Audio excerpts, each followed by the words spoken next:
Two commerce family. നിങ്ങളുടെ exam time എത്തിയല്ലേ?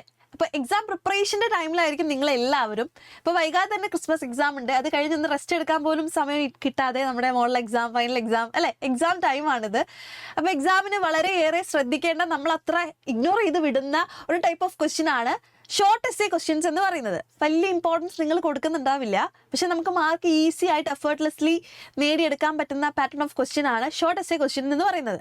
അതായത് 3, 4, 5 മാർക്കിനൊക്കെ ചോദിക്കുന്ന ക്വസ്റ്റ്യൻസ്.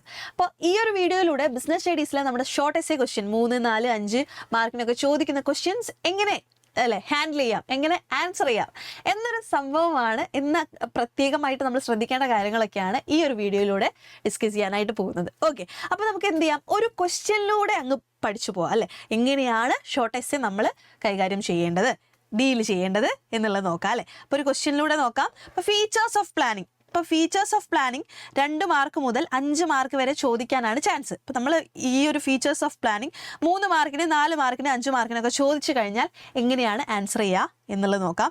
ആദ്യം തന്നെ നമ്മൾ ചെയ്യേണ്ട കാര്യം എന്ന് പറഞ്ഞാൽ ഒരു ഇൻട്രൊഡക്ഷൻ വെച്ചുകൊണ്ട് ഏതൊരു ക്വസ്റ്റ്യനും തുടങ്ങുക എന്നുള്ളതാണ്. അപ്പോൾ MCQ ക്വസ്റ്റ്യൻ ഈ ഒരു ഇൻട്രൊഡക്ഷൻ്റെ ആവശ്യമില്ല, 2 മാർക്കിന് ഈ ഒരു ഇൻട്രൊഡക്ഷൻ്റെ ആവശ്യമില്ല, 3 മാർക്കിനും മോസ്റ്റ് പ്രോബബ്ലി ഇത് എഴുതേണ്ട കാര്യമില്ല.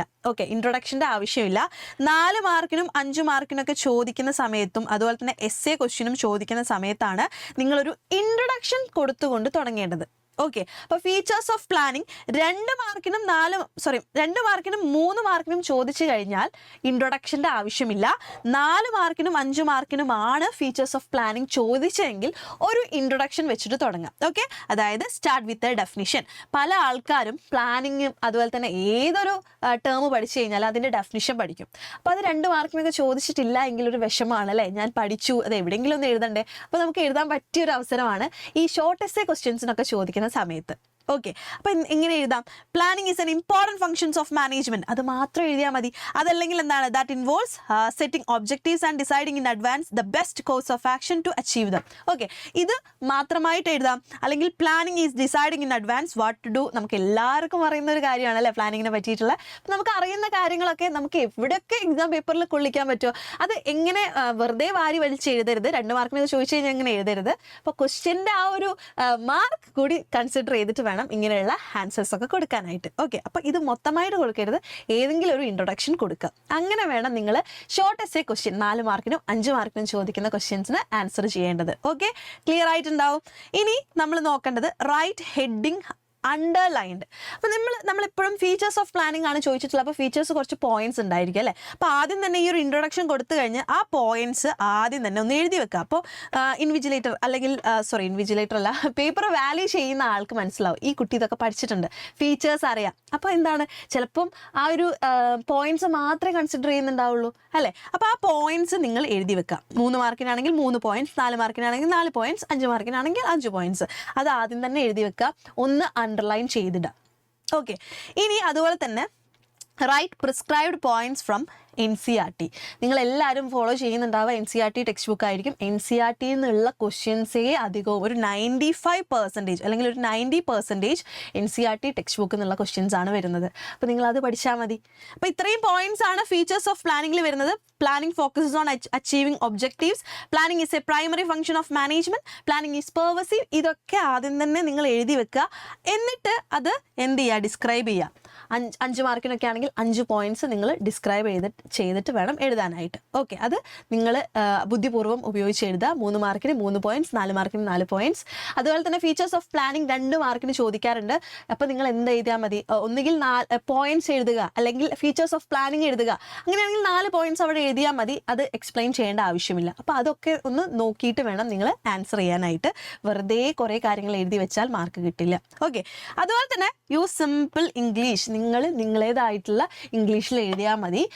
നമ്മുടെ വാല്യൂ ചെയ്യുന്ന ആൾക്ക് മനസ്സിലാവുന്ന രീതിയിലുള്ള ഇംഗ്ലീഷിൽ എഴുതിയാൽ മതി. കടുകട്ടി ഇംഗ്ലീഷോ കാര്യങ്ങളോ ഒന്നും ആവശ്യമില്ല. അതുപോലെ തന്നെ ആഡ് എക്സാമ്പിൾ വേർ പോസിബിൾ. നമുക്ക് ഏറ്റവും നന്നായിട്ട് മാർക്ക് സ്കോർ ചെയ്യാൻ പറ്റുന്നൊരു കാര്യമാണ് എക്സാമ്പിൾസ് വെച്ചുകൊണ്ട് എഴുതുക എന്നുള്ളത്. അപ്പോൾ പ്ലാനിങ് ഈസ് പെർവസീവ് ഒരു പോയിന്റ് ആണ് അല്ലേ. പ്ലാനിങ് ഈസ് പെർവസീവ് എന്ന് പറയുമ്പോൾ എല്ലായിടത്തും പ്ലാനിങ് ഉണ്ട് എന്നുള്ളതാണ്. അപ്പോൾ നമ്മൾ എന്ത് ചെയ്യാം, എല്ലായിടത്തും പ്ലാനിങ് ഉണ്ട് അല്ലേ. ടോപ്പ് മാനേജ്മെന്റ് ആയിക്കോട്ടെ, മിഡിൽ ലെവൽ മാനേജ്മെന്റ് ആയിക്കോട്ടെ, ലോവർ ലെവൽ മാനേജ്മെന്റ് ആയിക്കോട്ടെ, 3 സ്ഥലത്തും എന്തുണ്ട്, പ്ലാനിങ് ഉണ്ട്. അല്ലേ? അപ്പോൾ ടോപ്പ് ലെവൽ മാനേജ്മെന്റ് ആണെങ്കിൽ നമ്മുടെ ബിസിനസ് ഓർഗനൈസേഷന്റെ മൊത്തം പ്ലാനിങ് ആണ് അവിടെ നടക്കുന്നത്, അത് എഴുതാം, അതൊരു എക്സാമ്പിൾ ആണ്. അതുപോലെ തന്നെ മിഡിൽ ലെവൽ മാനേജ്മെന്റിലാണെങ്കിൽ എന്താണ്, ഒരു ഡിപ്പാർട്ട്മെന്റൽ പ്ലാനിങ് ആണ് അവിടെ നടക്കുന്നത്. ലോവർ ലെവൽ മാനേജ്മെന്റിലേക്ക് വരുമ്പോൾ day to day operations, day to day planning ആണ് അവിടെ നടക്കുന്നത്. അത് എക്സാമ്പിൾ ആണ്. ആ എക്സാമ്പിൾ വെച്ച് എഴുതുമ്പോൾ നോക്കുന്ന ആളെന്താ, ഈ കുട്ടിക്ക് ഇതെല്ലാം അറിയാം അല്ലേ, എക്സാമ്പിളൊക്കെ എഴുതിയിട്ടുണ്ട്, അപ്പോൾ ഈ കുട്ടി ഈ ഒരു കോൺസെപ്റ്റിൽ ഫുൾ കോൺഫിഡൻ്റ് ആണ്, നന്നായിട്ട് പഠിച്ചിട്ടുണ്ട്, അതുകൊണ്ടാണ് ഇങ്ങനെ എക്സാമ്പിളൊക്കെ വെച്ച് എഴുതാൻ പറ്റുന്നത് എന്നുള്ളൊരു ഇത് വരും, ഒരു തോട്ട് വരും. അപ്പോൾ നമുക്ക് എന്തായാലും അവിടെ മാർക്ക് വീഴും. അപ്പോൾ എപ്പോഴും നിങ്ങൾ എഴുതുന്ന സമയത്ത് എക്സാമ്പിൾസ് ഒക്കെ വെച്ചിട്ട് എഴുതാനായിട്ട് ശ്രമിക്കാം. അതുപോലെ തന്നെ എൻഡ് വിത്ത് എ കൺക്ലൂഷൻ കൊടുത്തുകൊണ്ട് എൻഡ് ചെയ്യാൻ വേണ്ടി ശ്രമിക്കുക. എസ്സേ ക്വസ്റ്റ്യൻസിനൊക്കെ എപ്പോഴും നമ്മൾ ഇൻട്രൊഡക്ഷനും കൺക്ലൂഷനും വളരെ അത്യാവശ്യമാണ്. അതുപോലെ തന്നെ 4 മാർക്കിനും 5 മാർക്കിനും ഫുൾ മാർക്ക് കിട്ടാൻ വേണ്ടിയിട്ട് ഒരു കൺക്ലൂഷൻ കൊടുക്കുക. ഇത് മൊത്തം ഓരോ എക്സാമ്പിൾസ് ആണ്, ഈ എല്ലാ കൺക്ലൂഷനും കൂടി കൊടുക്കണ്ട.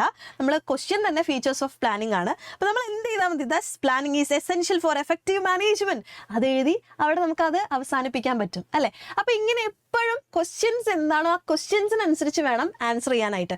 പല ആൾക്കാർക്കും നന്നായിട്ട് പഠിച്ചിട്ട് മാർക്ക് വരുന്ന സമയത്ത് അല്ലേ, ആൻസർ ഷീറ്റ് വരുന്ന സമയത്ത് മാർക്ക് വളരെ കുറവായിരിക്കും. അപ്പോൾ അതിനുള്ള റീസൺ എന്ന് പറയുന്നത് ക്വസ്റ്റ്യൻസിനനുസരിച്ച് ആൻസർ ചെയ്യുന്നില്ല എന്നതാണ്. അപ്പോൾ എപ്പോഴും നിങ്ങൾ അത് ശ്രദ്ധിക്കുക.